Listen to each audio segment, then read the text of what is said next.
Hey guys, welcome back to the channel. In this episode, we're going to button up all the suspension and we're going to move on to the oil leak. Stay tuned. Alright guys, so we just need to tighten up all these bolts that I've left undone. So I know that I have to do every single bolt. So we're going to tighten up the lines, tighten up these 19s, make sure that we are at the right camber. Move down to the steering. We'll tighten up that castle nut, put a split pin through that. And then we'll move down to the ball joint. Do that. Alright, ABS line and the brake line are tight. Move on to these 19s, the camber bolts, so you can see where I've marked them. So we need to make sure they line up so our camber's right. So we'll have a ring spanner on this side and the ugga dugger on this side. I don't know if you can see it, but I'm just going to rotate until we line up.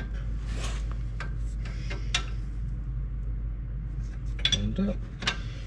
I did mark the bottom one, don't know why, but yeah, we'll get that all in line anyways. Alright, just got to make sure that this does not move now.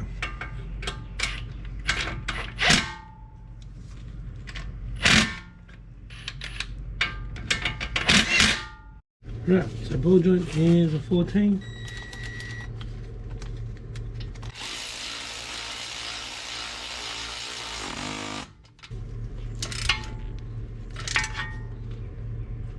Cool.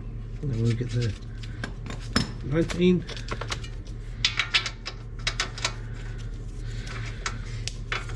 I'm doing it upside down. Right, as you can see, I've got the split pin in there now. So now we just need to split it. Well, split pins are a lot easier to do when you can actually see them. But that's how I like to do it. Goes back around and into the castle nut. It's not going anywhere. So all those bolts are done. Quickly do the other side and we'll come back to the sway bar. Alright, so I could actually do up the mounts all the way because we still have a little bit of rotation, because we do have rotation when we drive. So I can put the end links on. Yeah, so end links will go on when it's on the ground. So obviously the control arm is pressed up, so you don't want to put that tension on the bar just yet. Alright, we can get these rails back on that I cleaned up. Right, probably can't see it, but I've got a 14 up there in that end. It just slides in. It's not a full hole, so slid that one in. We're putting the 14s in up here.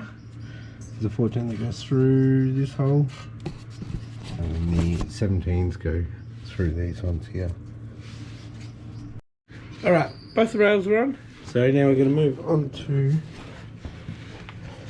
the leaking oil filter, oil cooler. So yeah, we're going to be dropping the oil. Got a party to go to tonight, so I just wanted to get all of that other stuff done. Hopefully we have time to come back to this sometime tomorrow.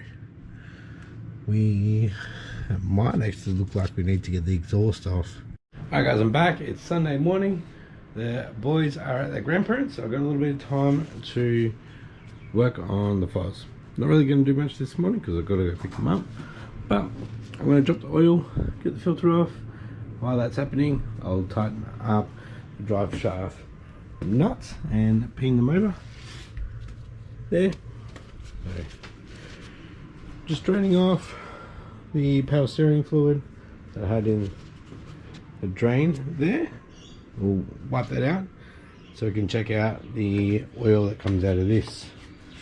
So I'm just going to undo that, let a bit more airflow, pop that out, and we'll clean out that, chuck it under, let it drain, get the filter off, and inspect if I need to take the manifold off. Alright, let's have a little look here. So yeah, we've got to get the heat shields off, because as you can see, the housing actually sits behind the heat shields. So got to get that off. Got to get that off so we can get the manifold off, which is a bit frustrating. And I'm not going to wipe any of this down because I want to trace it back to the source of the leak. I have wiped the filter down before, so we know it's above the filter. We have some oil on this hose here, so we know it's above that. We'll just keep working our way up until we don't see a leak, and we'll replace everything from that down. Right, I'm going to take the 17 off.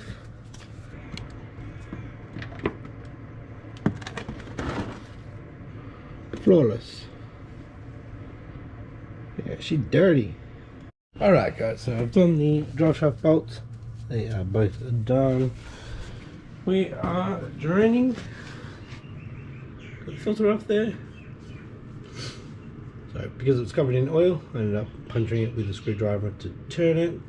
I'll put the plug back in and give it a wipe, and then we'll have a look up here. Right, so just inspecting here. Might have just been the oil filter that was leaking, but it does look a bit wet up the top of the housing as well. But it looks wet all the way along here. So maybe it's actually oil pump seal or something like that. I don't know. But hit these with some WD-40 to hopefully loosen them up, and we'll re-evaluate when I get back. The EJ25 definitely holds a lot more oil than the EJ20. Alright, looking at the pan, yeah, there's a little bit of bearing material in there. So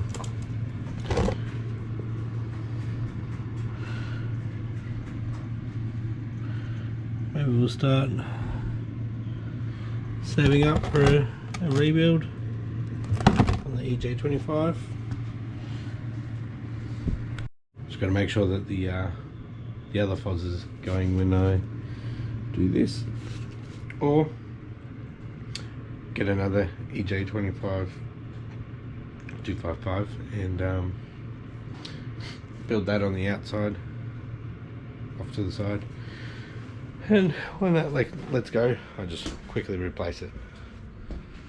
Not like build it, just a replacement, you know what I mean. Anyway, I'll chuck that back on there because it's still dripping, and I will soak those exhaust shields with WD-40 and we'll come back later. Alright, the left hand heat shield didn't look too bad, so I managed to get that off now.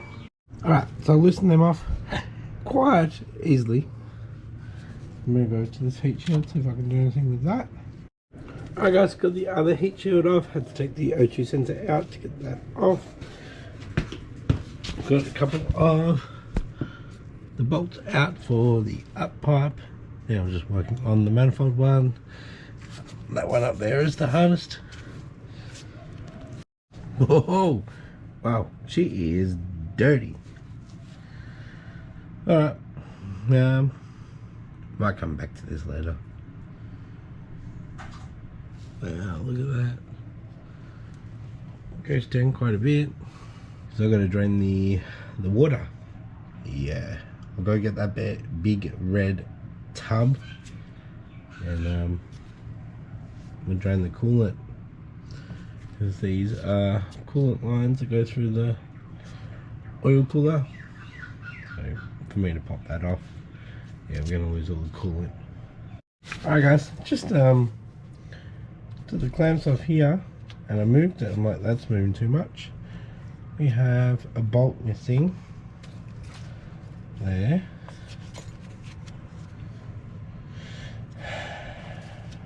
Which is annoying, but it's only a 10mm.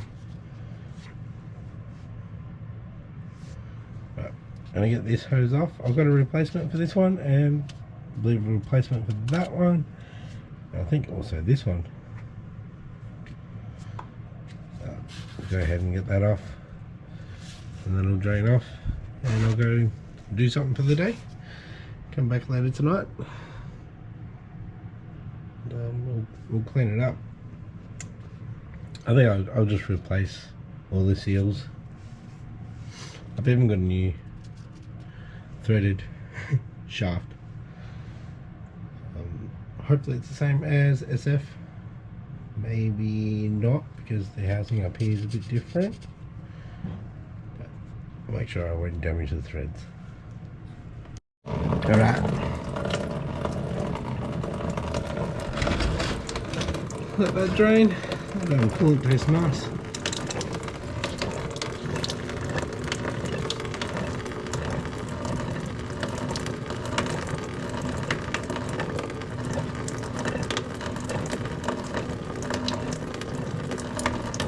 There's no coolant coming out of that. Anyway, nothing like replacing all your fluids when you get a new car anyway. I'll let that drain. Come back later. I just took the cap off. Now it's really flowing. Good. Alright guys, I'm back. Stopped draining. And it's a complete mess up there. So guys, did I buy a lemon? There are a lot of work that I need to do to this. As you can tell, I'm wrapping this up. I need some more cleaning product to clean up everything down there. So we'll come back tomorrow and clean that all up, pull all the cooler assembly apart and redo all the seals and gaskets and whatnot and the hoses, and we'll clean up as much as possible. I think we do have some leaking oil from the seals on the actual engine, so when we do a timing belt we'll redo all the seals and stuff as well, but hopefully we can get it roadworthy without doing all that. So fingers crossed guys. Anyways guys, if you enjoyed this episode, be sure to hit the like button and I'll catch you next episode. Bye.